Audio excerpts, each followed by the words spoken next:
गं गणपते नमः। नमस्कार, जय जगन्नाथ। आसନ୍ତୁ ଜାଣିବା ଆଜି ଭଗବତ ଗୀତା ଅଧ୍ୟାୟ 2।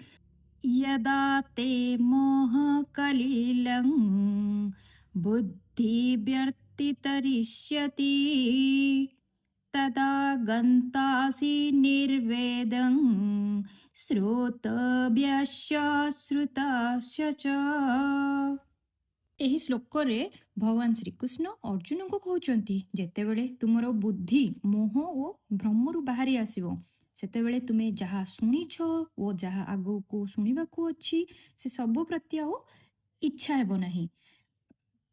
ଏଇଟା ସହଜରେ କହିବାକୁ ଗଲେ, ଯେତେବେଳେ ମଣିଷର ମନରୁ ଭ୍ରମ ଦୂର ହୋଇଯିବ, ସେତେବେଳେ ସେ ସତ୍ୟ କଥା ବୁଝିପାରିବ ଓ ଅନାବଶ୍ୟକ କଥାକୁ ଗୁରୁତ୍ୱ ଦେବ ନାହିଁ। ଏହି ଶ୍ଲୋକରେ ଆମେ ଏହା ଶିଖିବା ଯେ ସାଂସାରିକ ସୁଖ ଅସ୍ଥାୟୀ, ମାନେ ସୁଖ, ଧନ, ସ୍ୱର୍ଗ ପ୍ରାପ୍ତି ଏସବୁ ଅସ୍ଥାୟୀ। ଏହା ଦୀର୍ଘ ସମୟ ରହେ ନାହିଁ। ସତ୍ୟ ଜ୍ଞାନ ମନକୁ ସ୍ଥିର କରେ। ମଣିଷ ଧନ ସୁଖ ପାଇଁ ମାତ୍ର ଜୀବନ ଯାପନ ନ କରି ଆଧ୍ୟାତ୍ମିକ ମାନେ ଭଗବାନଙ୍କ ପ୍ରତି ମନ ଲଗାଇ ତା ପ୍ରତି ମହତ୍ଵ ଦେବା ଉଚିତ। ଜୀବନର ସତ୍ୟ ଶାନ୍ତି ଭିତରୁ ଆସେ, ବାହାର ଜିନିଷରୁ ନୁହେଁ। ରହୁଛି। ନମସ୍କାର, ଜୟ ଜଗନ୍ନାଥ।